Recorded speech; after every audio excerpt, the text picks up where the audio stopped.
नमस्कार दोस्तों, स्वागत है आपका हमारे YouTube channel theory and practical class ability and histopathology में। दोस्तों, हम लोग सेल्स का पार्ट 2 पढ़ने जा रहे हैं, जिसमें हम लोग स्ट्रक्चर ऑफ सेल्स देखेंगे दोस्तों।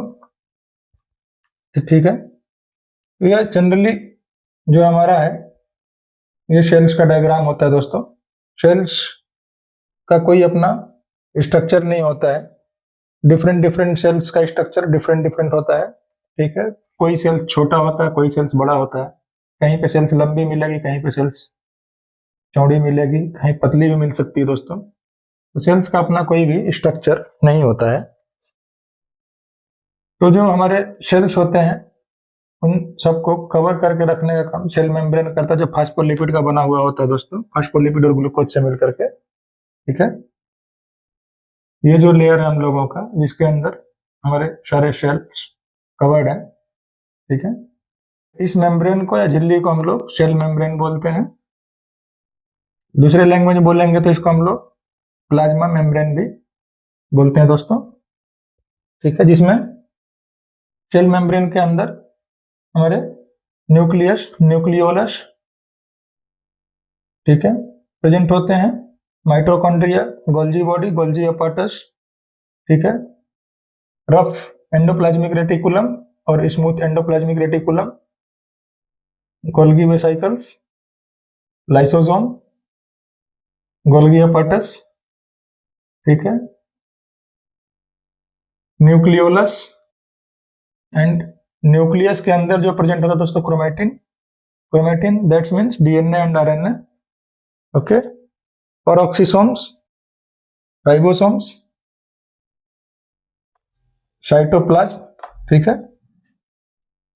उसके बाद हमारे माइक्रोफिलामेंट्स भी होते हैं।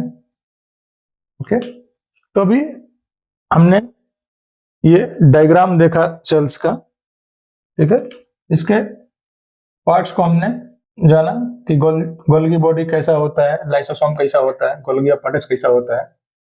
ठीक है, आप लोग चाहें तो बुक्स या फिर गूगल पे भी इसका कलर्ड डायग्राम देख सकते हैं, जहां से आप लोगों को 3D एनिमेशन में और अच्छे से समझ में आ सकता है।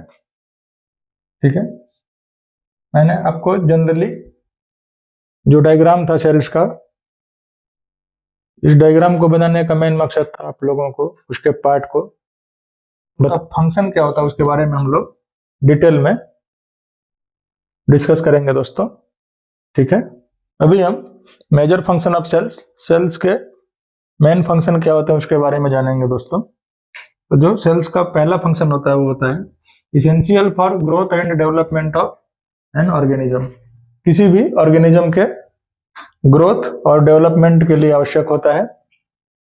ठीक है, provide support and structure to the organism. किसी भी ऑर्गेनिज्म को क्या करता है, स्ट्रक्चर और सपोर्ट प्रोवाइड करता है। ओके, तीसरा allow transport of substances, substance को ट्रांसपोर्ट की अनुमति देता है। ओके, और एनर्जी प्रोडक्शन में हेल्प करता है दोस्तों। Help in reproduction through the process called mitosis and meiosis. ठीक है, रिप्रोडक्शन में हेल्प करता है, सेल्स रिप्रोडक्शन में हेल्प करता है थ्रू द प्रोसेस, मतलब माइटोसिस और मियोसिस के थ्रू। ठीक है, माइटोसिस दैट्स मीन्स, माइटोसिस का मतलब होता है इस प्रोसेस में नए सेल का निर्माण होता है दोस्तों, और मियोसिस में हमारे एक सेल और ओवा का को हम लोग मियोसिस बोलते हैं, और माइटोसिस नए सेल्स के निर्माण को बोलते हैं। ओके, अभी हम जानेंगे कि हमारे जो सेल स्ट्रक्चर थे, सेल स्ट्रक्चर में mitochondria, nucleus, Golgi body, Golgi apparatus के क्या फंक्शन होते हैं उसके बारे में हम लोग डिस्कस करेंगे। अभी हम सेल्स के ऑर्गेनेल्स, जो हमारे nucleus, mitochondria, Golgi body, Golgi apparatus हैं, उनके फंक्शन के बारे में जानेंगे दोस्तों। Nucleus, it contains the cells hereditary information and control the cell growth and reproduction. इसमें सेल्स की वंशानुगत जानकारी होती है दोस्तों। ठीक है, जो या और ये क्या करता है? Reproduction and growth of cells. That means कोशिका के ग्रोथ और रिप्रोडक्शन को क्या करता है? नियंत्रित करता है या कंट्रोल करता है। Mitochondria the power house of cells. Mitochondria को हम लोग सेल्स का ऊर्जा गृह बोलते हैं। दूसरा है power generating unit of cells, कोशिका का या सेल्स का ऊर्जा उत्पादन इकाई है दोस्तों mitochondria. Important to maintain proper concentration of calcium ion with in the various component of sales. Sales के विभिन्न घटकों में कैल्शियम का जो कंसंट्रेशन होता है, कैल्शियम आयन कंसंट्रेशन, उनको बनाए रखने में, उनकी सांद्रता को बनाए रखने में माइटोकॉन्ड्रिया इंपॉर्टेंट रोल प्ले करता है दोस्तों। ठीक है, अभी हम सेल वॉल का फंक्शन जानेंगे। Provide and maintain the shape of the cell, जो क्या करता है? सेल के शेप को बनाए रखने में या मेंटेन करने में अपना रोल प्ले करता है दोस्तों। ठीक है, दूसरा है सेल मेम्ब्रेन। सेल मेम्ब्रेन का जो फंक्शन होता है, control what enter and leave the cell. Cell membrane control करता है कि सेल्स के अंदर क्या जाएगा और क्या बाहर आएगा। ठीक है, cytoplasm that's liquid that fill the cell. Cytoplasm एक लिक्विड होता है जो कोशिका के अंदर भरा होता है दोस्तों, या पूरा फिल होता है कोशिका के वॉल के अंदर। एंडोप्लाज्मिक रेटिकुलम का फंक्शन जानेंगे दोस्तों। जो हमारे एंडोप्लाज्मिक रेटिकुलम होते हैं वो 2 टाइप्स के होते हैं। ठीक है, एक होता है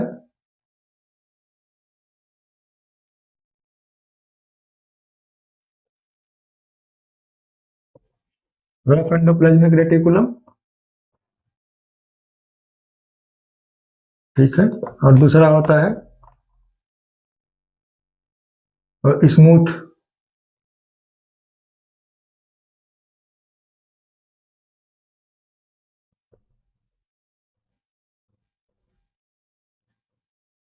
एंडोप्लाज्मिक रेटिकुलम। ठीक है, 2 टाइप्स के होते हैं। तो एंडोप्लाज्मिक रेटिकुलम का जो फंक्शन है, synthesis of protein and lipid, जो क्या करता है? प्रोटीन और लिपिड का सिंथेसिस करता है। गोल्गी अपैरेटस, गोल्गी अपैरेटस का function modification and sorting of proteins, जो क्या करता है? प्रोटीन का मॉडिफिकेशन और शॉर्टिंग करता है। शॉर्टिंग मतलब छटाई, ठीक है ना। मॉडिफिकेशन मतलब परिवर्तन। प्रोटीन को क्या करता है? परिवर्तित करता है और उसकी छटाई करता है दोस्तों। लाइसोसोम का जो फंक्शन होता है दोस्तों, लाइसोसोम को हम लोग सेल्स का डाइजेस्टिव सिस्टम कहते हैं। ठीक है, अभी हम जानेंगे what is difference between eukaryotic and prokaryotic cells. Okay, अभी हम डिस्कस करेंगे दोस्तों प्रोकैरियोटिक एंड यूकैरियोटिक सेल्स के बारे में, उनमें क्या क्या डिफरेंस होते हैं। ओके, तो जो हमारे जनरली जो सेल्स होते हैं वो 2 टाइप्स के होते हैं। एक होता है प्रोकैरियोटिक, एक होता है यूकैरियोटिक। प्रोकैरियोटिक सेल्स जो होते हैं वो हमारे